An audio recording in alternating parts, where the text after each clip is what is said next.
So, Ruben Amorim is the heavy favourite at the moment to become the next permanent Manchester United manager. And I'm sure that a lot of Manchester United fans would have heard his name mentioned in the discussion and thought, who? Who is this guy? Well, I'm going to answer that question.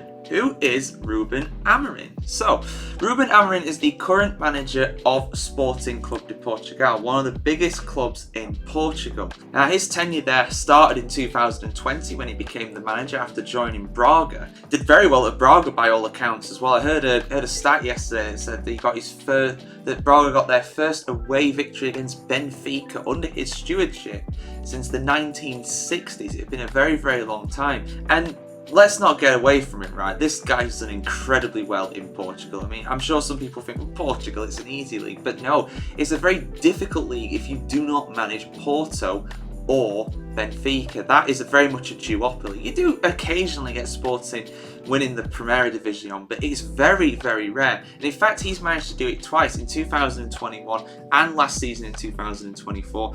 So far in 24-25, they are absolutely perfect. And they got 9 wins out of 9. They are obviously top of the Portuguese league as a result. He's also won the Portuguese Cup twice and won the Super Cup over in Portugal as well once. So for a club that is not usually too fancied, I mean, let's get this in perspective, right? Before Amorim came around, they hadn't won the top division of Portugal in 19 years. So they're not a club that have won the top division very often, you know. That's before even the likes of Cristiano Ronaldo started to break through into their youth ranks and then became a first team player. That's how long it is ago. It's over 20 years now.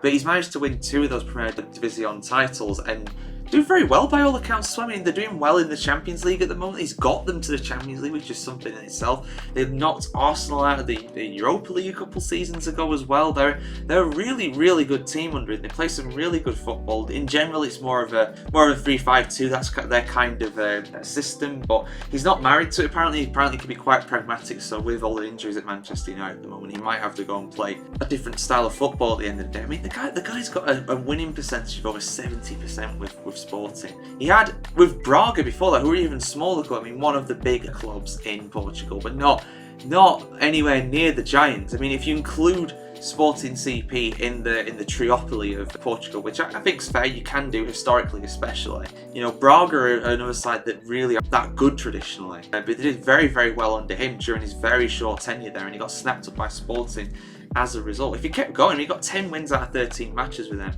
If you kept going with them, there is no reason to say why they couldn't have got third, second, something like that. If they kept going at that kind of pace, why not? His playing career was, I mean, not the worst by any stretch. 14 caps for Portugal. Played for the likes of Benfica and the Belenenses over in Portugal and Braga as well, which of course he went on to manage later. He's only 39 years old. He's a very young manager, and like I said, he is the heavy favourite right now. He's apparently Sporting have accepted a bid for him because they have to, you know, meet their release clause or whatever. When he's going to take over is another matter. Apparently, Sporting are like, yeah, you can take him, but he has to work his notice because, yes, guys, even managers have notice periods apparently, which I've never really seen that honoured in the history of football. I'm sure they do have it, but I'm sure there's ways around it. Maybe Manchester United just need to grease a few palms, if you know what I'm saying with that one. Just make the offer a little bit more sweeter. But in the immediate future, they will take on Leicester City in the Carabao Cup tonight, as I record this on Wednesday. And also on top of that, you know, you've got a game, I think it's Sunday they play against Chelsea as well.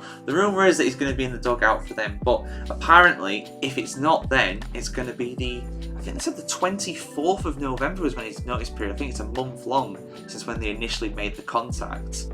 So that would mean, if that's the case, that Van Nistelrooy will be in charge again for games against Chelsea, against PAOK Salonika in the Europa League, Leicester City again in the Premier League, Ipswich Town. Well, Ipswich Town will be his first match. So it's not that far away, but yeah, you'd rather get him in the dugout as soon as possible and get him kind of working with the squad, because right now, like I've said in many videos, I mean, 14th place in the Premier League is just absolutely unacceptable for a side that has spent as much money as it has a wage bill as high as it has, you know, to be down there with the likes of Leicester City and Everton. Greatest respect to those clubs, but they really should not be anywhere near Manchester United's ballpark, but they are right on the tails. But yeah, guys, Manchester United fans, what do you think? Is Amorim the right man for the job? I remember very similar things and comparisons being made before Erik Ten Hag was put in charge, and look how that turned out. So previous Past success is no guarantee of future success, but will this guy do well? Well, we'll have to see. I'm optimistic. I think he'll do pretty well, but